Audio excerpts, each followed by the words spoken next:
আপনার নাম কি মহারাজ? ভক্তিবেদান্ত স্বামী মহারাজ। আপনার গুরুদেবের নাম? ভক্তিবেদান্ত বামন গোস্বামী মহারাজ। আপনি কোন মিশনের সাথে যুক্ত এবং কোন কোন জায়গার মঠারক্ষক? গৌড়ীয় বেদান্ত সমিতি, শ্রী গৌড়ীয় বেদান্ত সমিতি।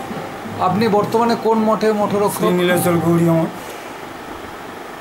আপনার পরম গুরু মহারাজ একদিকে, শিল ভক্তিবেদান্ত বামন গোস্বামী মহারাজের হরিনাম দীক্ষার গুরু শিল প্রভুপাদ ভক্তি সিদ্ধান্ত সরস্বতী গোস্বামী ঠাকুরের ভাবনা, চিন্তা এবং দর্শন বর্তমান ক্ষয়িষ্ণু সমাজকে উদ্ধার করতে কি পারে? কতটা জরুরি?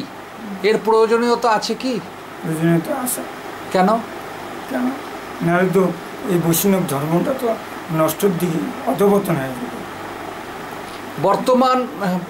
বর্তমান যে আচার্যবর্গ এবং গুরুবর্গদের কি কর্তব্য আছে এই প্রভুপাদের সেই ভাবনা, চিন্তা, দর্শন এবং প্রভুপাদকে সারা পৃথিবীতে, সারা বিশ্বময় খ্যাতির পর্যায়ে পৌঁছে দেওয়া এবং তার দর্শনকে সারা পৃথিবীতে পৌঁছে দেওয়া, এটা কি দরকার আছে?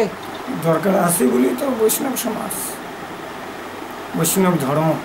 কেন আছে? তাহলে তো ধর্ম লুপ্ত হয়ে যাবে। প্রভুপাদের দর্শনে কি ছিল এমন যে এই ক্ষয়িষ্ণু সমাজকে উদ্ধার করতে পারে? সেই রকম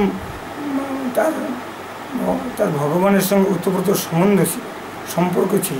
সেই জন্যেই এই প্রভুপাদ আজ এই বৈষ্ণব ধর্মকে এগিয়ে নিয়ে আসছে।